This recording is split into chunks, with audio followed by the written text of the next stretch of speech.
বেগুন দিয়ে যা কিছু রান্না করি না কেন আলহামদুলিল্লাহ সব কিছু খেতেই বেশ মজা লাগে।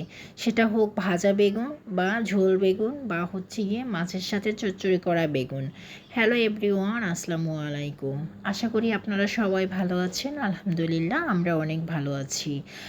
মাছগুলোকে ভাজার জন্য আমি মাছগুলোকে কেটে ধুয়ে পরিষ্কার করে নিয়েছি। এরপরে হচ্ছে গিয়ে হলুদ লবণ মেখে এগুলোকে আমি ম্যারিনেট করে নিয়েছি। তারপরে আমি ভাজার জন্য চলে আসলাম। এগুলোকে আমি ভাজার জন্য একে একে সাজিয়ে ফ্রাইং প্যানে দিয়ে দিয়েছি এবং এটাকে আমি ভালোভাবে ভেজে নেব। দুই পাশটাকে আমি ভেজে নেব লাল লাল করে।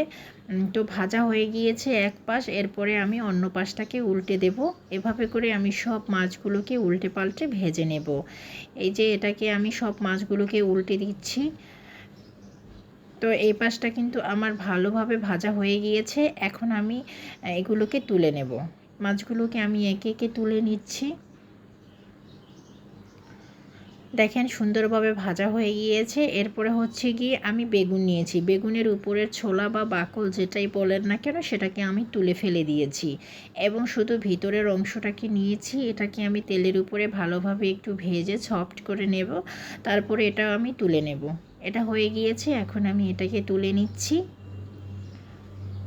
তো এটা আমার তোলা হয়ে গিয়েছে। এই যে আমি এটাকে ভালোভাবে একটু নরম করে নিয়েছি ভেজে। এরপরে হচ্ছে কি আমি রসুন কুচি, পেঁয়াজ কুচি এবং কাঁচামরিচ দিয়ে দিয়েছি এবং তেল দিয়ে এটাকে আমি ভালোভাবে ভেজে নেব। তো এটা ভাজা হয়ে গেলে এখানে আমি সামান্য পরিমাণে একটু পানি দিয়ে দেব। তারপরে হচ্ছে গিয়ে এখানে আমি মশলাগুলোকে দিয়ে দেব।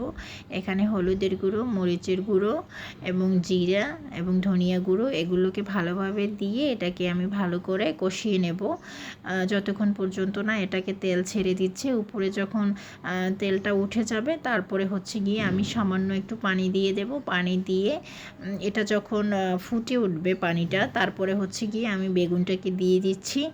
এই যে বেগুনটাকে দিয়ে ভালোভাবে আমি পানির সাথে মিশিয়ে নেব। তারপরে হচ্ছে গিয়ে বেগুনের পানিটা যখন ফুটে উঠবে তখন আমি সেখানে ভেজে রাখা মাছগুলোকে দিয়ে দিচ্ছি এবং ভালোভাবে দিয়ে এটাকে আমি উপর থেকে ঢাকনা দিয়ে ঢেকে দেব। কিন্তু একটু লবণ চেক করে দেখলাম যে লবণ একটু কম আছে, তাই আমি লবণটাও দিয়ে দিয়েছি।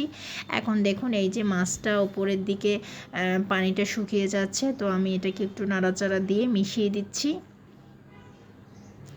এরপরে হচ্ছে গিয়ে আমি উপর থেকে কিছু কাঁচা ধনিয়া পাতা দিয়ে দিচ্ছি।